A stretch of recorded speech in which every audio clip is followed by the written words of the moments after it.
Students, welcome to my channel. This is Dr. Anmol Singh Chauhan and you are watching my channel K for Chemistry. आज हम study कर रहे हैं hybridisation में sp3 hybridisation का। तो इसमें आप देखें जो sp3 हाइब्रिडाइजेशन है इसमें एक तो s ऑर्बिटल यूज़ होगा और 3 p ऑर्बिटल यूज़ होंगे। तो इससे टोटल 4 sp3 हाइब्रिड ऑर्बिटल बनेंगे। 4 sp3 हाइब्रिड ऑर्बिटल बनेंगे और जो चारों sp3 हाइब्रिड ऑर्बिटल है उनका ओरिएंटेशन कैसा होगा?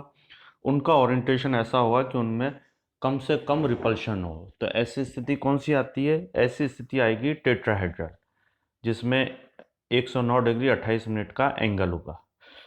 उसमें जो टेट्राहेड्रल वाली स्थिति है इसमें इन चारों जो sp3 हाइब्रिड ऑर्बिटल है इनके बीच में रिपल्शन मिनिमम होगा, इसलिए वो ये वाली जो ओरिएंटेशन है उसको अचीव करते हैं। अब इसमें देखिए कि जो sp3 हाइब्रिडाइजेशन है ये वाला, इसमें जो 4 sp3 हाइब्रिड ऑर्बिटल हैं ये जो बॉन्ड बनाएंगे ये चारों जो इलेक्ट्रॉन है इससे 4 बॉन्डिंग पेयर बनेंगे। तो जब बॉन्डिंग पेयर बनते हैं और सारे बॉन्डिंग इलेक्ट्रॉन हों तो ऐसी स्थिति में जो ज्योमेट्री बनेगी वो रेगुलर ज्योमेट्री बनेगी, क्योंकि सारे जो इलेक्ट्रॉन पेयर है सारे बॉन्डिंग पेयर हैं। यदि इनके अंदर एक लोन पेयर आ जाए तो जो ज्योमेट्री है वो इरेगुलर हो जाएगी। 2 आ जाए तो और ज़्यादा इरेगुलर, 3 आ जाए तो और ज़्यादा इरेगुलर हो जाएगी। इरेगुलर का मतलब यह है कि वो लगेगी तो सही कि ज्योमेट्री है लेकिन वैसी होगी नहीं। जैसे माना टेट्राहेड्रल है, अब टेट्राहेड्रल में माना एक लोन पेयर आ जाए तो वो जो ज्योमेट्री बनेगी वो कैसी होगी? वो टेट्राहेड्रल दिखेगी तो सही लेकिन उसमें 109 डिग्री 28 मिनट का एंगल नहीं होगा। वो जो ज्योमेट्री है वो उस शेप की दिखेगी लेकिन उसमें बॉन्ड एंगल जो है वो चेंज हो जाएगा, इसलिए उसको हम बोलेंगे इरेगुलर ज्योमेट्री। इसलिए इसके अंदर अब देखिए 4 तरह के इसके अंदर टाइप बता रखे हैं sp3 हाइब्रिडाइजेशन में। पहला ab3। अब इस ab3 वाला जो टाइप है इसको देखें आप, ये इसकी बात कर रहा हूँ मैं। ab3 ab3 का मतलब है ये sp3। अब इस sp3 में क्या है, चारों जो बॉन्ड पेयर है वो चारों जो है वो कैसे हैं? Bonding pair. चारों जो इलेक्ट्रॉन पेयर है चारों बॉन्डिंग पेयर है। बॉन्डिंग पेयर होने के कारण इससे 4 सिग्मा बॉन्ड बनेंगे और जो 4 सिग्मा बॉन्ड बनेंगे तो उससे जो ज्योमेट्री बनेगी वो टेट्राहेड्रल बनेगी और रेगुलर टेट्राहेड्रल बन जाएगी। अब इसके बाद हम आ रहे हैं ab3l। l मतलब लोन पेयर। तो इसके अंदर ab3l जो है उसके अंदर एक लोन पेयर आ गया। तो जो 4 sp3 हाइब्रिड ऑर्बिटल बनेंगे, 4 तो बनेंगे sp3 हाइब्रिड ऑर्बिटल, लेकिन उसमें एक के अंदर लोन पेयर होगा और बाकी 3 होंगे बॉन्डिंग पेयर। तो 3 बॉन्डिंग पेयर होंगे, एक लोन पेयर होगा। तो ऐसी स्थिति में क्या है, टेट्राहेड्रल तो होगा लेकिन ज्योमेट्री टेट्राहेड्रल, उसका जो बॉन्ड एंगल है वो थोड़ा सा उससे कम हो जाएगा, चेंज हो जाएगा बॉन्ड एंगल। दूसरा अपनी दूसरी हो गई, थर्ड अपनी टाइप है ab2l2। मतलब इसमें 2 लोन पेयर होंगे। 2 लोन पेयर किस तरह से रहेंगे? 4 sp3 हाइब्रिड ऑर्बिटल बनेंगे, इसमें से 2 के अंदर तो एक एक लोन पेयर होगा और बाकी जो 2 हैं वो sp3 हाइब्रिड ऑर्बिटल, उसमें एक एक इलेक्ट्रॉन होगा जो बॉन्डिंग पेयर बना लेगा। तो इसमें इसमें जो है वो रिपल्शन और अधिक हो जाएगा। ab3 जो है इसके अंदर क्या स्थिति आएगी? इसमें जो 4 sp3 हाइब्रिड ऑर्बिटल है उसमें 3 में तो लोन पेयर होंगे और एक के अंदर बॉन्ड पेयर होगा। तो ऐसी स्थिति के अंदर इसकी ज्योमेट्री sp3 होते हुए भी ज्योमेट्री इसकी टेट्राहेड्रल नहीं होगी, इसका बॉन्ड एंगल चेंज हो जाएगा। ये है। अब हम इसको आगे स्टडी करते हैं। अब देखिए यहाँ एक बात और यहाँ हम बताना चाह रहे हैं कि जो लोन पेयर है, लोन पेयर भी बॉन्डिंग में पार्टिसिपेट करते हैं और इससे जो है वो स्ट्रक्चर डिटरमाइन होगा, ड्रॉ होगा। चलो आगे चलते हैं। अब हम एक ये है ab4 टाइप sp3 हाइब्रिडाइजेशन है। ab4 टाइप sp3 हाइब्रिडाइजेशन, इसके अंदर क्या है, जो चारों बॉन्ड पेयर है, चारों जो है चारों जो इलेक्ट्रॉन है वो चारों बॉन्डिंग पेयर है। इलेक्ट्रॉन पेयर चारों बॉन्डिंग पेयर sp3 से एक s और 3 p ऑर्बिटल आपस में मिल रहे हैं, इसलिए 4 sp3 हाइब्रिड ऑर्बिटल बने। चारों sp3 हाइब्रिड ऑर्बिटल में एक इलेक्ट्रॉन है, तो ये बॉन्डिंग पेयर बनाएंगे। दूसरे जो ऑर्बिटल है उनसे जो है ओवरलैपिंग करके 4 बॉन्डिंग पेयर बना लेंगे, sp3s या sp3p ऐसे बनाएंगे। टेट्राहेड्रल, रेगुलर टेट्राहेड्रल ज्योमेट्री है, 109 डिग्री 28 मिनट का एंगल होगा जैसा बता रखा है। देखिए CH4 देख लो। अब इस CH4 के अंदर क्या हो रहा है? अब इस CH4 में आप देखिए, ये जो CH4 है इसमें अ, इनका जो sp3 हाइब्रिडाइजेशन है कार्बन का हमने ग्राउंड स्टेट में देखा तो 2s2 2p(x) में 1 2py में 1 दो है इसमें, दो अनपढ़ इलेक्ट्रॉन है, इसलिए दो ही जो है बॉन्ड बन सकते हैं। लेकिन इसने क्या किया, ग्राउंड स्टेट में थोड़ा जो था तो थोड़ा एनर्जी एब्जॉर्ब करके एक्साइटेड स्टेट में चला गया। तो एक्साइटेड स्टेट में जाने से क्या हुआ, 2s के एक इलेक्ट्रॉन निकल के pz में चले गए, जैसा यहाँ बता रखा है, ये चले गए। अब ये यहाँ चले गए। अब इस स्थिति में क्या हुआ, चार इसके अंदर चार अनपेड इलेक्ट्रॉन आ गए। अब ये जो चार अनपेड इलेक्ट्रॉन है, इसमें से एक एस और तीन पी, तो इनकी एनर्जी थोड़ी सी कम ज़्यादा थी, तो इन्होंने क्या किया, हाइब्रिडाइजेशन किया, चारों मिल गए और मिलने से चार sp3 हाइब्रिड ऑर्बिटल बने, जिनकी सबकी एनर्जी सेम है, डीजेनरेट ऑर्बिटल है ये। और इनमें कम से कम रिपल्शन हो, इसलिए इन्होंने कौन सी स्थिति ऑक्यूपाई की है, इन्होंने टेट्राहेड्रल स्थिति ऑक्यूपाई करी है, ये वाली, जिसमें 109 डिग्री 28 मिनट का एंगल है, रिपल्शन मिनिमम है। अब देखो इससे हम बना रहे H4। अब ये यहाँ है हमारे, H के अंदर तो एक ही ऑर्बिटल होता है 1s1, जिसमें S ऑर्बिटल होता है, गोलाकार होता है। तो देखो इसके अंदर इन्होंने क्या किया है, इसमें जो sp3 हाइब्रिड ऑर्बिटल थे, H के 1s के साथ मिलकर sp3s बॉन्ड बना लिया इन्होंने, चार sp3s बॉन्ड बनाए इन्होंने, इसलिए इसकी ज्योमेट्री हो गई sp3 की ज्योमेट्री, CH4 की ज्योमेट्री हो जाएगी टेट्राहेड्रल। ये इस तरीके से 109 डिग्री 28 मिनट का एंगल है, एक बॉन्ड जो है वो स्पेस में रहता है, 3D है ये। चारों बॉन्ड जो है वो सिग्मा बॉन्ड है, इनको तोड़ CH सिंगल बॉन्ड है चारों। इनमें एनर्जी खर्च हो रही है 4 to 6.87 किलो जूल्स एनर्जी खर्च हो रही है इनको तोड़ने के लिए। इस तरह से ये स्थिति है। अब इसके बाद देखिए एक हम और ले रहे हैं इसमें, C वाला ले लेते हैं, ये सबसे इम्पोर्टेंट एग्जांपल है, NH4 प्लस। अब इस NH4 प्लस के अंदर देखिए, NH4 प्लस के अंदर क्या स्थिति है, इसको अगर हम देखें तो ये देखेंगे कि इसमें भी sp3 हाइब्रिडाइजेशन है। sp3 हाइब्रिडाइजेशन के अंदर N जो है, चाहे हम BH4 माइनस ले लें या NH4 प्लस ले लें, दोनों के अंदर ही जो B है वो sp3 हाइब्रिड स्टेट में है, और उसने चार sp3 हाइब्रिड ऑर्बिटल बनाए हैं।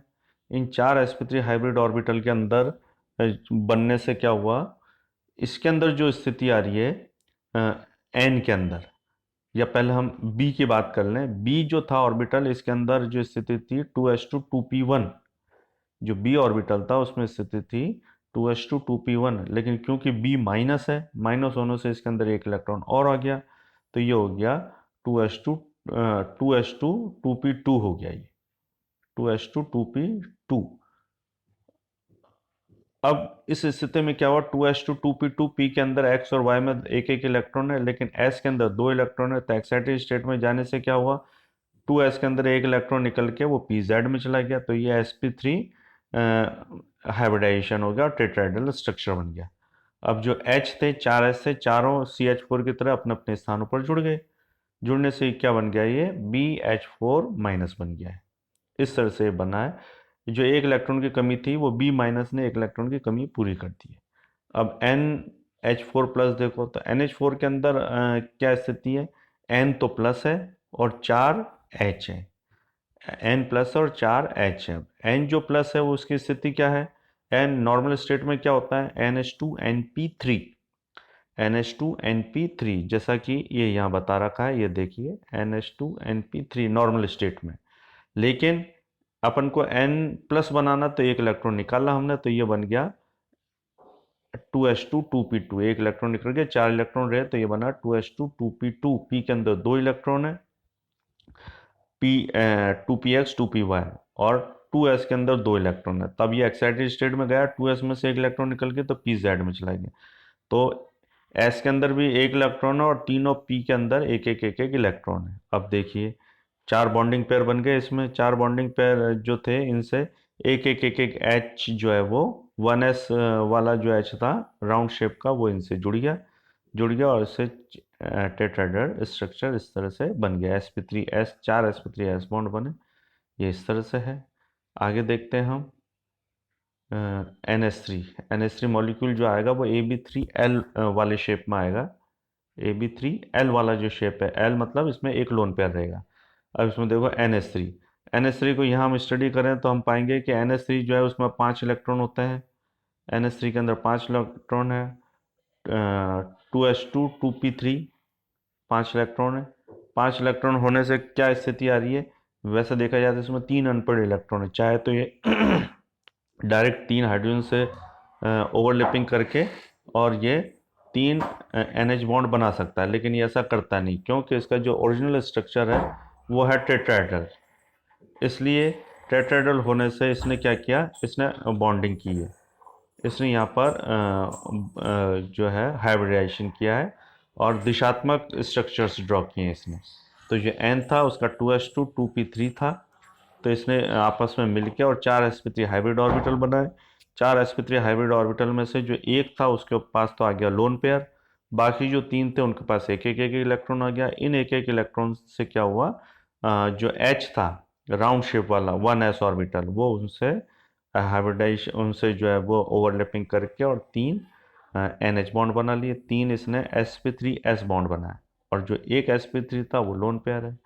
यहाँ हमको एक चीज़ समझनी है कि जो बॉन्डिंग पेयर में रिपल्शन सबसे कम होता है, उससे थोड़ा ज़्यादा होता है बॉन्डिंग पेयर लोन पेयर, और सबसे ज़्यादा होता है लोन पेयर में। अब यहाँ एक लोन पेयर है तो lone pair bond pair repulsion आ गया। तो रिपल्शन आने से क्या हो गया कि ये जो दो हैं sp3 वाले साइड के, इनके ऊपर लोन पेयर का रिपल्शन आने से इनका जो बॉन्ड है वो थोड़ा सा नीचे की तरफ झुक जाएंगे।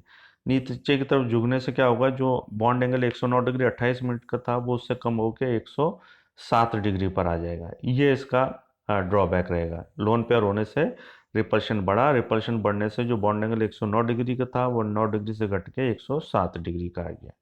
ये है यहाँ पर। चलिए अब हम आगे का देखते हैं। H2O के अंदर व्यवस्था है AB2। H2O के अंदर जो व्यवस्था आ रही है वो ये वाली आ रही है, हाँ सॉरी, H2 में जो व्यवस्था है sp3। अब इस sp3 के अंदर क्या है, लोन पेयर इसके अंदर आ रहे हैं, 2 आ रहे हैं लोन पेयर, वैसा का वैसा ही है, लोन पेयर 2 आ रहे हैं। देखो ऑक्सीजन का अगर हम देखें तो ऑक्सीजन की स्थिति क्या बोलती है, ऑक्सीजन का होता है 2s2 2p3, 2s2 2p3, यह है O।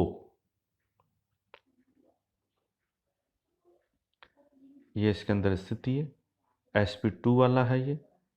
अब इसके अंदर हम देखें जो sp3 हाइब्रिड है ग्राउंड स्टेट में है ये।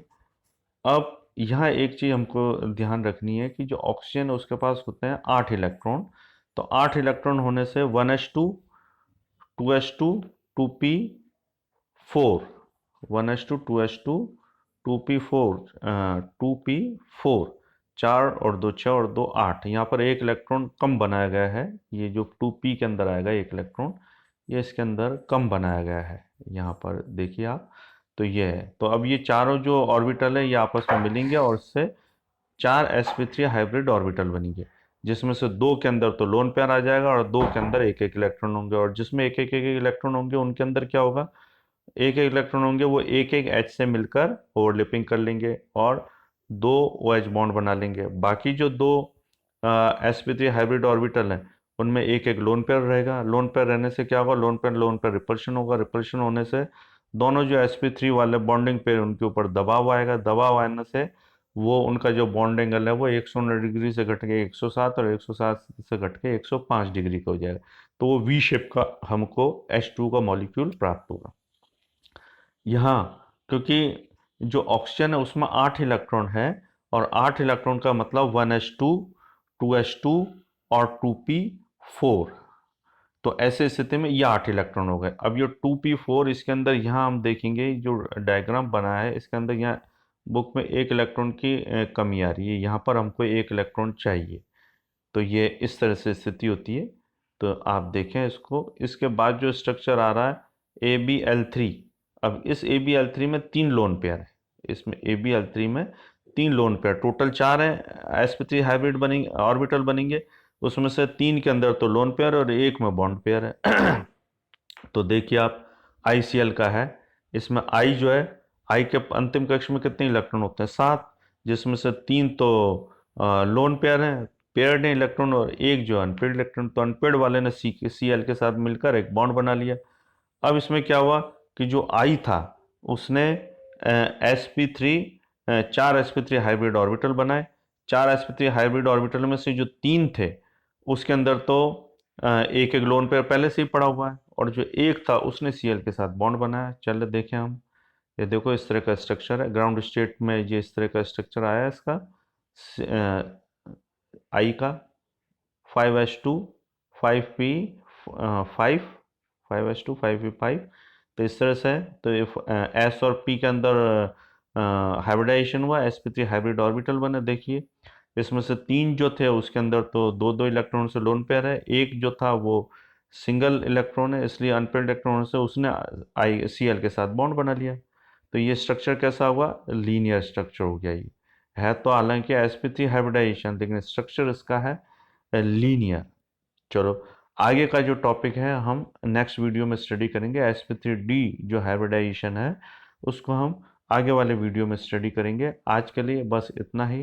थैंक यू स्टूडेंट्स, आपका बहुत बहुत धन्यवाद। और हाँ, मेरे इस चैनल को आप लाइक करें, सब्सक्राइब करें, ज़्यादा से ज़्यादा सब्सक्राइब करें, जिससे ज़्यादा से ज़्यादा अच्छे अच्छे वीडियो आप लोगों को देखने को मिले। और कमेंट बॉक्स में जाकर आप कमेंट्स भी कर सकते हैं। Thank you very much.